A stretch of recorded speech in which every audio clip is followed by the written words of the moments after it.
வணக்கம் மாணவர்களே. இன்று நாம் இலக்கிய பகுதியில் உலக நீதி பகுதியை நாம் காண உள்ளோம். இந்த பகுதியை ஏற்கனவே மாணவர்கள் பள்ளியில் படித்த ஒரு பகுதிதான். நாம் மீண்டும் இந்த படித்த உலக நீதிகளை மீள்பார்வை செய்ய உள்ளோம். சரியா மாணவர்களே?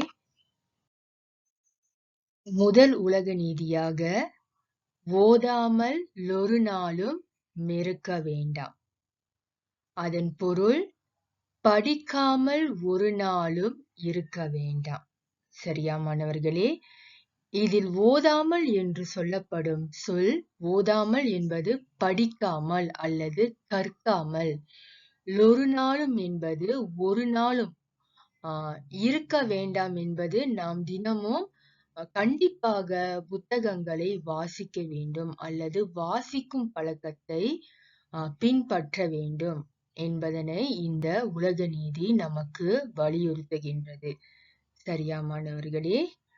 அடுத்த உலக நீதி, ஒருவரையும் பொல்லாங்கு சொல்ல வேண்டாம்.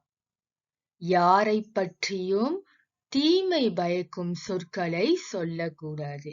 ஆகியால் மாணவர்களே, இந்த உலக நீதி ஒருவரையும் என்பது யாரையும், பொல்லாங்கு என்று சொல்ல வருவது தீமையை பயக்கும் சொற்கள், மற்றவர்கள் மனதை புண்படுத்தும் சொற்களை சொல்ல வேண்டாம் என்று இந்த உலக நீதி வலியுறுத்துகின்றது. சரியா மாணவர்களே?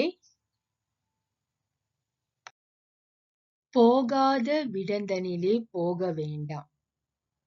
செல்லத்தகாத இடங்களுக்கு செல்லக்கூடாது. மாணவர்களே, இந்த உலக நீதி போகாத விடந்தனிலே என்பது போகக்கூடாத இடங்களுக்கு நாம் செல்லக்கூடாது. உதாரணமாக, ஆபத்தை விளைவிக்கும் இடங்களுக்கு நாம் செல்வதை தவிர்க்க வேண்டும் என்று இந்த உலக நீதி நமக்கு வலியுறுத்துகிறது. சரியா மாணவர்களே? போகவிட்டு புறஞ்சொல்லி திரிய வேண்டாம். ஒருவரை போகவிட்டு பின் அவரை பற்றி குறைகளை கூறி திரிதல் கூடாது. இந்த உலக நீதி போகவிட்டு என்றால் செல்லவிட்டு, ஒருவரை செல்லவிட்டு அவருக்கு பின் அவரை பற்றி குறைகளை பேசுவதை நாம் தவிர்க்க வேண்டும் என்று இந்த உலக நீதி நமக்கு வலியுறுத்துகிறது. சரியா மாணவர்களே? அடுத்ததாக, மாதாவை ஒரு நாளும் மறக்க வேண்டாம். பெற்றெடுத்த தாயை எவ்வேளையிலும் மறந்து விடக்கூடாது. மாணவர்களே, இந்த உலக நீதி மாதாவை என்று சொல்வது தாயை அல்லது அம்மாவை, ஒரு நாளும் என்பது ஒரு நாளும் அவரை நாம் மறக்க கூடாது என்று இந்த உலக நீதி நமக்கு வலியுறுத்துகிறது. சரியா மாணவர்களே? அடுத்த உலக நீதி, வஞ்சனைகள் செய்வாரோடு இணங்க வேண்டாம். தீய செயல்கள் செய்பவரோடு நட்பு கொள்ளுதல் கூடாது.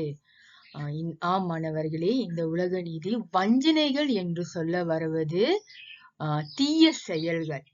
செய்பவரோடு என்றால் செய்யக்கூடியவரோடு நெருங்க வேண்டாம் அல்லது நட்பு கொள்ள வேண்டாம் என்று இந்த உலக நீதி நமக்கு வலியுறுத்துகிறது.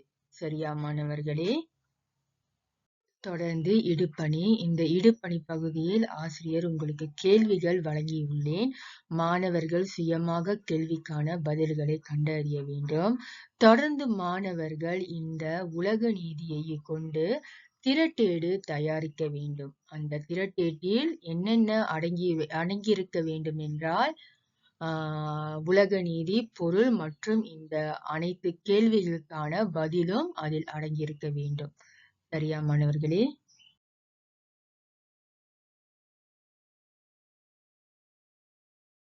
கேள்வி 2, தீமை விளைவிக்கும் சொற்களை கொண்டு யாரையும் பழிக்க கூடாது. வாக்கியத்திற்கு பொருத்தமான உலக நீதியை அடையாளம் காண்க.